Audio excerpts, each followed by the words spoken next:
What's up, guys? This is Tabletop Vibes, and today we're taking a look at Monarchs of Camelot by Rhapsody Games. This game is Arthurian legend. Yes. Choose your own adventure, Yep. and hopefully come out with the most prestige. Absolutely. Jason? Absolutely. So yeah, in this game, Arthur, he has, kicked the bucket. He's done. He's out of here. He's a goner. He's a goner. And the land is in turmoil, of course, because there's no king. Rip Pendragon. And you have to, as one of the monarchs, try to convince all of the populace that you are the best person for the job. You gotta vie for dominance. And of course, everybody else is too, and you gotta have something to say about that. Yeah, and so there's 4 different monarchs you can play as. Queen Guinevere, I pointed to Jason because that's who he played as. I was playing as Lady Nimue, aka Lady of the Lake, Lord Oberon, and Sir Lancelot. Yeah, there you go. There's your 4 Yes. monarchs, and they all have their own paths to victory. So Yes. in this game, once you get 10 prestige points, that is the end of Done. it. You have won. You are done. Exactly. Winner. To get these prestige points, you can either satisfy your personal Goals. You get 2 of them. 4 points per satisfaction of those goals. Or on various cards, you can get prestige in other ways, Right. throughout the game. Yeah, and so again, like we stated, it's kind of choose your own adventure.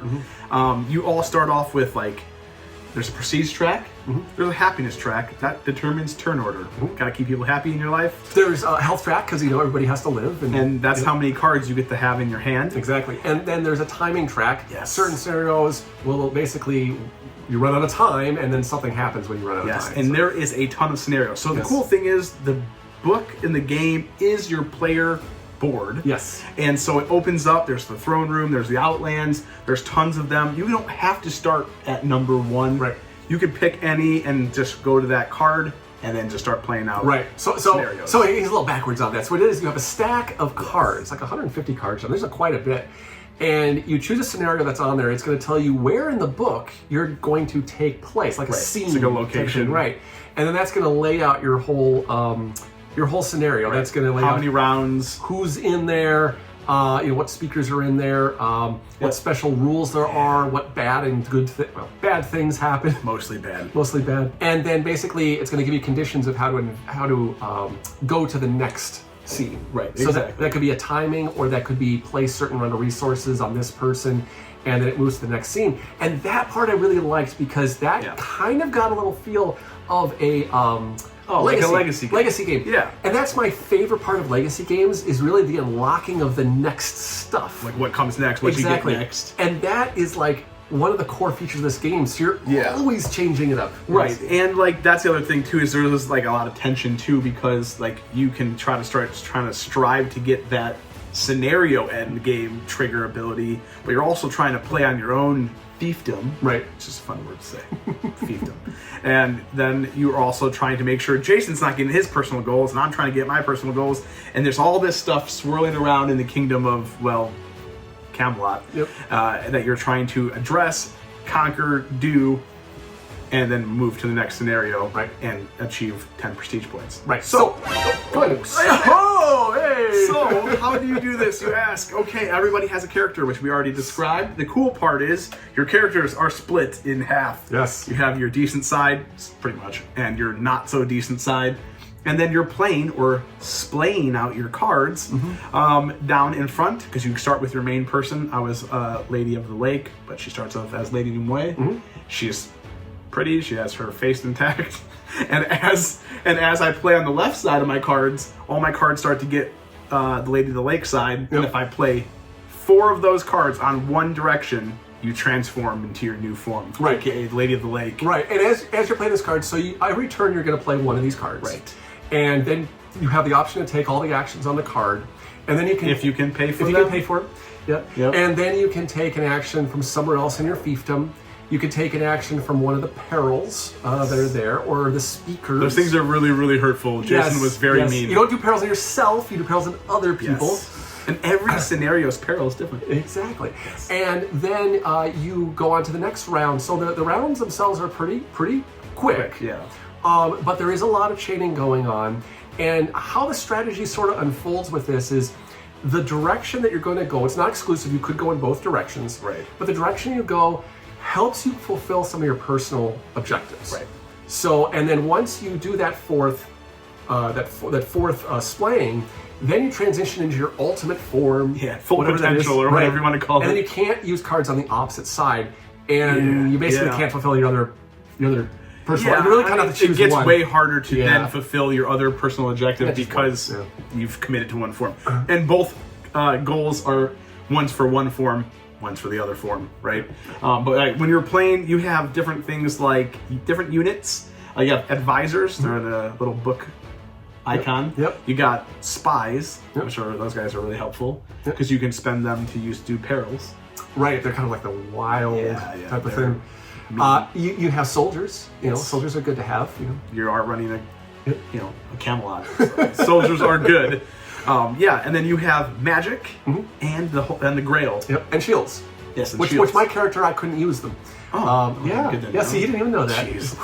I got to use them, which then you put out on perils so people don't screw you up don't wreck your town. But the cool thing about this game is that once you cover a location, it is covered until the scene changes. Now you can uncover it by doing a move action. So you can move yourself, or you can move any of these soldiers or spies or advisors around to other locations. So there is a bit of timing when you're going to do something. How often do you want to mine something? And then there is definitely a lot of I'm seeing what my opponent's going to do, and I can react. I can react, and I can prevent him from doing that. Yeah, there's a lot going on all the time in this game, so you kind of have to be aware of everything. You have to be aware of where you're at on each track.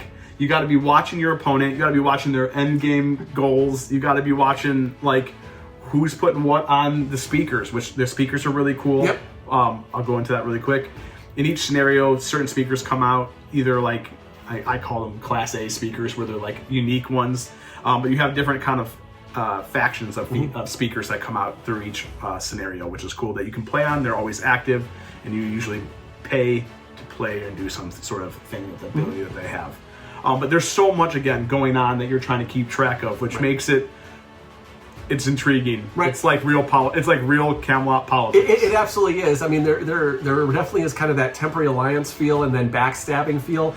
But at its core, this is a story game, and you really have a lot of lore that goes on with that stack of cards. And really, you're trying to get the prestige, and you're trying to win the game.